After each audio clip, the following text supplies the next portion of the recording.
Bienvenidos y bienvenidas a Así empezó todo, un podcast donde nos metemos en historias de quienes hacen, crean, emprenden y transforman sus ideas en acción. Acá hablamos con personas reales sobre cómo arrancaron sus proyectos, qué los impulsó a moverse y qué aprendieron en el camino. Porque todos empezamos en algún momento y conocer esos comienzos es también lo que nos inspira a hacer el nuestro. Cada episodio tiene dos bloques. Primero, un repaso rápido de noticias, datos y novedades del mundo creativo y tecnológico.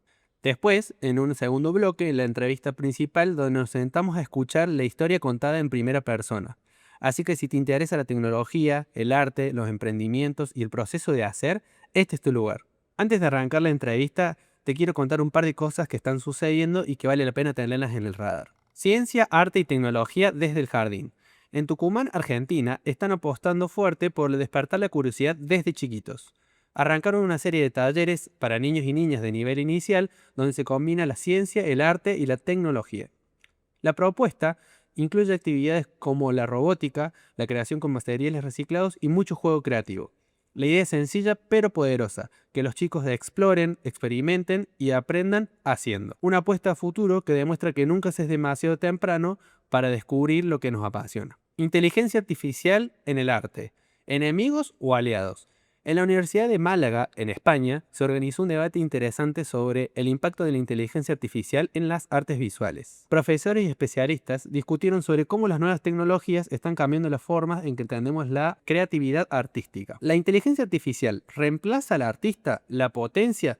¿Qué pasa con la autoría y la creatividad? La charla no dio respuestas cerradas, pero sí abrió nuevas preguntas y dejó en claro que estamos ante un cambio de paradigma donde el arte y la tecnología ya no pueden pensarse por separado. Nicolás Occhiato, Luzu y los bots. En estos días se volvió tema de conversación en el mundo de las métricas y los medios digitales a partir de las declaraciones de Nicolás Occhiato, referente de Luzu TV. Se habló de comportamientos raros en redes sociales, cuentas nuevas, sin actividad real, que interactúan de forma repetitiva, poco natural, con los contenidos de ciertos programas. Esto despertó sospechas sobre el posible uso de bots, es decir, cuentas automatizadas que simulan ser usuarios reales. Los bots en redes sociales son programas diseñados para hacer tareas automáticas como seguir cuentas, comentar, dar like o ver contenido.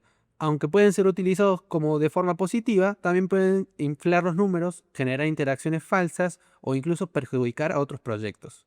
El problema es que esto no solo distorsiona la percepción del alcance real, sino que también puede afectar el trabajo de quienes generan contenido de manera orgánica y genuina. Este tipo de situaciones abre la puerta a una conversación más grande. ¿Hasta qué punto las métricas definen el éxito? Y sobre todo, ¿cómo cuidamos la transparencia en un entorno donde lo que se ve no siempre es lo que es? Eso sí, una cosa queda clara. Si hay algo que no se puede automatizar, es el vínculo real con la audiencia. Cerramos este recorrido por las noticias con tres señales claras. La creatividad, la tecnología y la educación están más conectadas que nunca. Y si algo cambia es porque hay gente que se anima a hacer cosas nuevas. Ahora sí nos metemos de lleno con la entrevista. Bueno, hoy charlamos con César Ricci, escultor. Vamos a estar hablando sobre cómo empezó, qué lo inspiró a meterse en el mundo del arte, qué cosas marcaron su camino y claro, cómo empezó todo. Bienvenido César, muchas gracias por estar en el primer capítulo. Hola Nico, ¿cómo estás? Bueno, gracias por la invitación, antes que nada.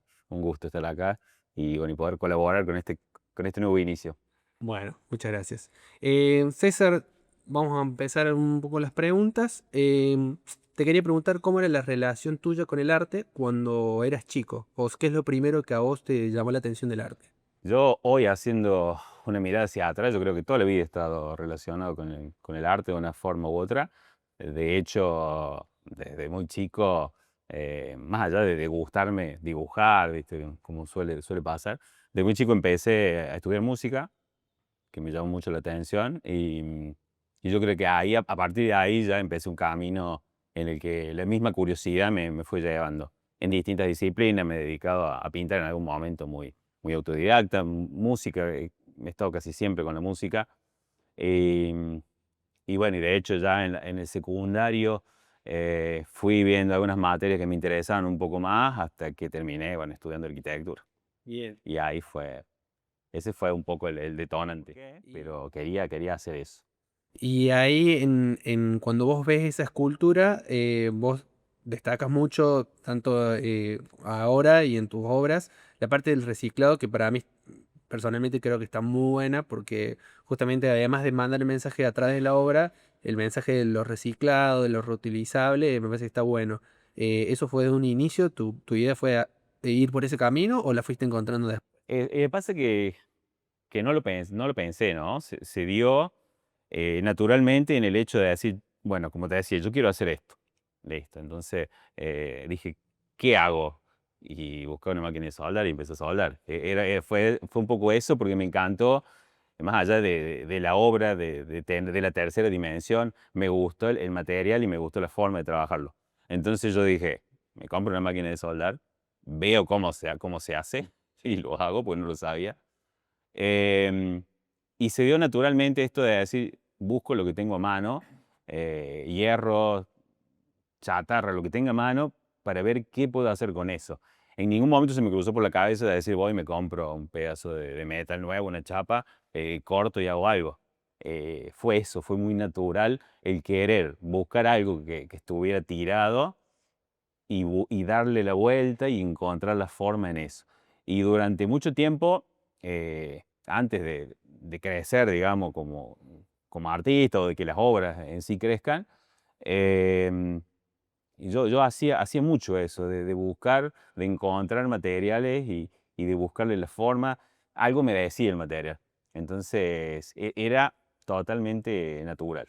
Y ahí en tus obras, si bien en opinión personal, digamos, veo como una cuestión muy abstracta, también veo una cuestión muy relacionada con la naturaleza, con la biología, por ahí con animales, muchos, tenés esculturas de caballos, de pájaros. Eh, ¿A qué se debe eso? ¿Tenés también un interés por esa parte o es Em, bueno, nosotros tenemos, digo nosotros, como comunidad o como región, incluso como provincia, tenemos mucha naturaleza permanentemente en las ciudades, en nuestras casas, o sea, yo creo que eso colabora y a mí siempre me ha gustado la naturaleza en sí, y yo creo que eso es una cuestión innata porque nunca lo pensé como un concepto para una obra.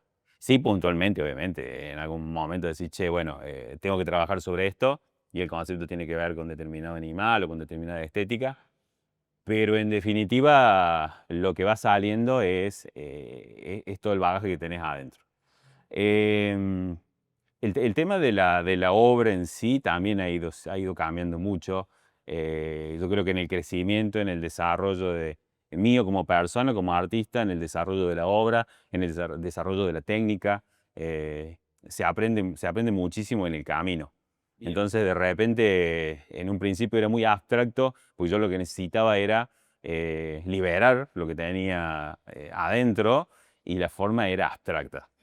Por darte un ejemplo, bueno, si yo sé que voy a hacer un caballo, hay muchas cosas que ya no quedan libradas al azar, porque un caballo es un caballo, abstracto o figurativo es un caballo. Tiene que tener En su cambio, coherencia. si vos te pones a crear y yo te doy un lápiz y te digo, toma, dibuja lo que se te ocurra, es mucho más lo que liberas. Entonces se fue dando en ese proceso y en esa necesidad que yo tenía de liberar, se daba mucho eso de lo abstracto.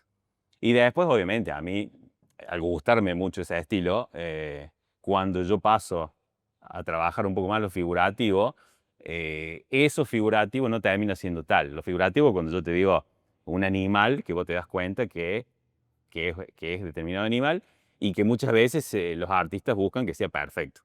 Bueno, a mí eso no me pasa. Yo, si es un animal, un pájaro, me gusta que sea abstracto, que se note que son metales, que son materiales, que vienen de otro lado y que terminan de decir, che, ¿es un pájaro? Sí, es un pájaro. Tiene su estilo, pero es un pájaro. Y retomando un poco ese camino, esa formación como artista, en general, la profesión de artista, o bueno, no sé si decirle profesión, pero en el mundo del arte siempre está esa estigmatización de, che, tenés obstáculos como no podés vivir de esto, estas cuestiones. ¿Qué tipo de obstáculos, si es que los tuviste, tuviste que atravesar en tu camino eh, para llegar al punto que estás hoy? Obviamente esto sigue, pero... Sí, yo creo yo siempre digo que creo que tuve la suerte, por empezar, tuve la suerte de encontrar eh, lo que, para lo que estaba destinado a venir esta vida, yo creo, porque es algo que supongo que no a todo el mundo le pasa, pero yo a esa edad encontré algo que yo dije, esto es lo que yo quiero hacer el resto de mi vida, y con unas ganas y con una pasión, y sin pensar en otra cosa que en hacer eso. Sin pensar en otra cosa significa ni siquiera pensar si puedo vender, si no puedo vender. O sea, pensar en hacer eso y la necesidad de hacer eso, de crear, por el solo hecho de crear, de sentirte bien. Em, También tuve la suerte de que al, al- yo tenía 30 y pico de años cuando empecé con esto, y ya era bastante grande, ya tenía un trabajo, ya estaba encaminado laboralmente en un punto. Entonces de repente no era, si no vendo, no puedo comer, era decir, bueno, hacerlo como un hobby, y que a medida que fue creciendo pude darle el espacio y pude trabajarlo tranquilo porque no dependía económicamente de eso. Entonces, después a medida que fue creciendo y que tuve la suerte de poder vender las obras, más allá de lo que significa vender una obra, ¿no? Que pasa por otro lado, que no es lo económico puntualmente, em, empecé a ver, decir, está bueno, me gusta poder hacer arte para que alguien lo compre. Y bueno, y ahí empecé a entender que esto que siempre se dice, que es difícil vivir del arte, es como todo. Si vos le dedicás y le pones ganas y te especializás un poco en eso, está bien que tenés que tener un poco de suerte, como todo, pero yo creo que es trabajo más que nada. Y se puede trabajar. Y en esta cuestión de vender tu arte también implica abrirla al mundo, digamos, es decir, dejar de que esté en tu casa encerrada y hacerla para uno mismo, que si bien también te hace sensación de sentirse bien, cuando la abrís, abrís comentarios a buenos y malos. Sí. ¿Qué te pasó con la primera vez que vos abriste tus obras al mundo, digamos, a decir, che, vean lo que estoy haciendo? Bueno, lo que le pasa a muchos artistas, incluso hoy en día, artistas locales que están empezando, me pasaba a mí, que no querer mostrar, porque yo lo hago por hobby, lo hago para mí, lo hago porque me gusta, porque me siento bien, y no tengo esa necesidad de salir a mostrarlo. Em, Tuve la suerte de que un amigo me invitó a una muestra, él pintaba, tenía una muestra y me dice, sumemos las esculturas a la muestra. Em, que fue acá en Jesús María, casualmente en el Museo de la Ciudad. Entonces fui, y esa devolución de la gente y ese feedback fue tan interesante que ahí yo dije, che, me gusta, está bueno. Eh, Opiniones buenas y opiniones constructivas, es decir, mira, artistas que me dicen, che, habría que hacer esto.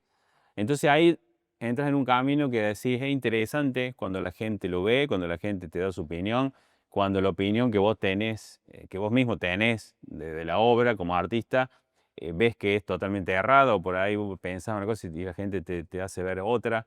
Y sobre todo esto de la opinión desde el profesional, del artista profesional que se dedica a eso, así sea de otra disciplina, o de alguien que no tiene idea, que viene y te dice, mira, yo no sé nada del arte, pero me encanta, o me gustó esto, o me hizo sentir esto, en el caso de lo abstracto, eso es muy interesante también. Eh, la mirada o lo que le transmite algo abstracto a una persona, ¿no? Eso es muy interesante también.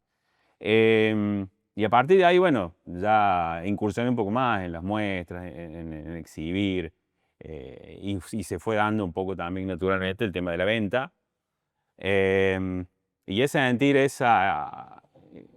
digamos, ese orgullo de que tu obra llega a otro lado, le interesa a alguien, esa persona la lleva a su casa, la pone en un lugar importante, la ilumina, o sea, le gusta, le viste la casa.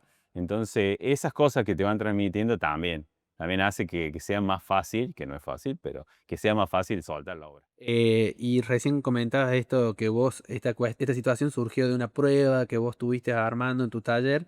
Eh, ¿Podrías contarnos cómo es tu proceso para el día de hoy de armar de obras, de tu armado de obras, de esculturas? ¿Tenés algún proceso, si es que lo tenés? Sí, de hecho hay varios procesos, tengo varios, porque depende un poco.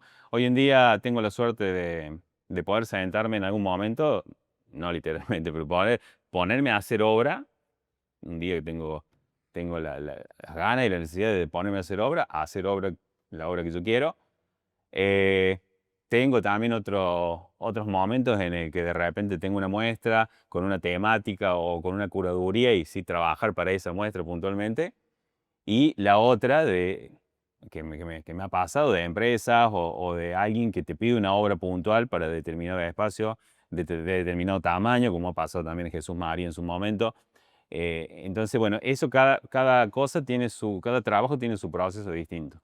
En el caso de una obra puntual para determinado espacio, para determinada empresa, con un concepto puntual, ahí, bueno, ya hay que sentarse, yo me siento, lo diseño, lo pienso, se dibuja, trabajo, lo termino pasando muchas veces en 3D en la máquina hasta que empiezo a trabajar con una maqueta.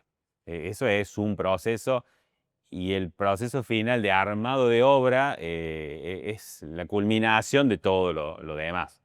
Entonces, sí, en la obra final hay trabajo y hay improvisación también, pero es mucho menos.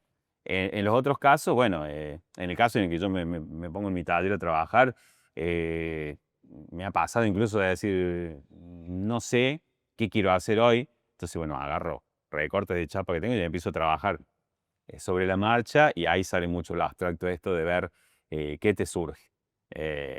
Y después de soldar dos o tres metales surge enseguida. César, te pregunto, ¿para qué sirve el arte para vos? Para mí, yo siempre digo que incluso salió el tema con algún grupo de amigos cuando hablamos de la inteligencia artificial. Y alguien me dijo, y bueno, y si en algún momento va a haber un robot con inteligencia artificial que haga una escultura, que la suele. Sí, seguramente, pero va a ser un objeto. Y yo ahí le decía, eh, el fin del arte, hablando puntualmente de la escultura, el fin del arte no es hacer el objeto, es lo que me hace sentir a mí y lo que yo te puedo transmitir a vos. En definitiva, el arte es eso, ¿no? Es decir, bueno, yo hice esto, me hizo sentir bien, es- o sea, es el momento en el que vos, yo digo, es como una meditación, es el momento en que vos abstraes tu mente, no pensás en nada, que parece una locura, pero no pensás absolutamente en nada, estás ahí enfocado en eso, y de repente el resultado de eso a vos te transmitió algo. Y como te decía antes, no importa si yo digo que no quedó lindo o que a mí no me gustó, pero a vos te transmitió algo. Y en definitiva es eso, es por donde vas, es por ahí. Justo mencionaste lo de inteligencia artificial y una de las ramas o de los temas que atraviesan este programa, queremos que sea la tecnología. ¿Incorporás algo de eso en tu proceso? ¿Pensaste en incorporarlo o te pasa muy de lejos? No, no, por empezar, bueno, no es tecnología propiamente dicha, pero realmente las herramientas que hay hoy en día, las herramientas manuales para trabajar, cada vez van mejorando lo que son las máquinas, las herramientas puntualmente. Eso, bueno, cuando puedo trato de incorporarlo porque realmente hace un trabajo más fácil. Eh, y después lo que es en el diseño, como te decía antes, sí uso algunos programas para trabajar en 3 dimensiones. Em, que bueno, han ido avanzando también y hoy en día vos podés hacer un render de una escultura, ponerle los materiales, ponerle el color, hacer un fotomontaje donde va la obra y es mucho más fácil de mostrar, porque en definitiva lo que cuesta muchas veces es que vos te imagines lo que yo voy a hacer. Así, bueno, yo voy a hacer esto, te lo dibujo, pero muchas veces te cuesta que lo está recibiendo lo pueda imaginar. Y con el 3D y con el render, bueno, obviamente es una fotografía. Eh, y sí, bueno, obviamente estoy tratando de incursionar un poco más en ese tipo de cosas, ¿no? En lo que es en ese proceso, en esa parte del proceso, para ganar, muchas veces para ganar tiempo, para jugar con ideas y después poder llevarlas al material. Excelente. Y última pregunta, César. Ya nos contaste cómo empezó tu proceso, cómo empezó todo. ¿Cómo sigue? ¿Cómo sigue? Bueno, mi idea es seguir trabajando, por supuesto. Es como te decía antes, yo no necesito que venga alguien a pedirme nada ni a pedirme una obra. Yo hago obra. Por suerte siempre hay muestras en donde exponer, siempre hay lugares en donde llevarlas.